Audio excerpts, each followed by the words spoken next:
नमस्कार, मैं हूं आपके साथ पलक शर्मा। आइए नजर डालते हैं फटाफट खबरों की ओर। चुनाव आयोग और निष्पक्ष चुनाव संचालन पर कांग्रेस नेता अधीर रंजन चौधरी ने कहा कि चुनाव आयोग को निष्पक्ष होना चाहिए या किसी पार्टी का नहीं होना चाहिए। आचार संहिता लागू होते ही सत्ताधारी दल मतदाताओं को लुभाने की कोशिश करते हैं। कश्मीरी अलगाववादी नेता यासीन मलिक के संगठन पर प्रतिबंध बढ़ा दिया गया है। नरेंद्र मोदी सरकार ने आज ऐलान किया कि जम्मू और कश्मीर लिबरेशन फ्रंट 5 साल की अवधि के लिए एक और गैर कानूनी संगठन होगा। केंद्रीय गृह मंत्री अमित शाह ने कहा कि प्रतिबंधित संगठन जम्मू कश्मीर में आतंक और अलगाववाद को बढ़ावा देने वाली गतिविधियों में शामिल है। दिग्गज कांग्रेस नेता नवजोत सिंह सिद्धू लोकसभा का चुनाव नहीं लड़ेंगे। चंडीगढ़ में राज्यपाल से मुलाकात के बाद उन्होंने मीडिया से बात में यह खुलासा किया। सिद्धू ने कहा कि टिकट की कोई बात नहीं, मुझे लोकसभा में जाना ही नहीं, अगर जाना होता तो आज मंत्री होता। उत्तराखंड पीसीएस मुख्य परीक्षा से पहली बार मैथ से एप्टीट्यूड बाहर कर दिया गया। इससे आईआईटी व बीटेक बैकग्राउंड के छात्रों के चयन की परंपरा काफी हद तक खत्म हो जाएगी। उत्तराखंड पर आधारित 2 पेपर पैटर्न में शामिल करने से राज्य को पढ़ने समझने वाले युवाओं के लिए पीसीएस परीक्षा पास करने की यह राह आसान हो गई है।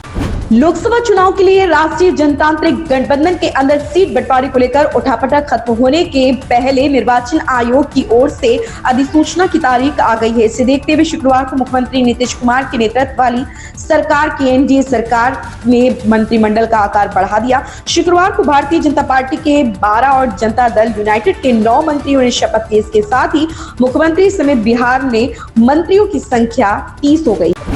भारत में लोकसभा चुनाव की तारीखों का शनिवार को ऐलान हो जाएगा, जिसके साथ ही देश में आदर्श आचार संहिता लागू हो जाएगी। ऐसे में दोनों देशों में मुक्त व्यापार समझौते पर 14 दौरे की वार्ता के बाद रुकने का फैसला किया गया और अब लोकसभा चुनाव के बाद ही इस दिशा में कोई फैसला हो सकेगा। प्रधानमंत्री नरेंद्र मोदी ने मेरा भारत मेरा परिवार कैंपेन की शुरुआत की। प्रधानमंत्री ने सोशल मीडिया पर एक वीडियो पोस्ट किया जिसमें कैंपेन का थीम गीत जारी किया गया। आज ही चुनाव आयोग लोकसभा चुनाव की तारीखों का ऐलान करने वाला है।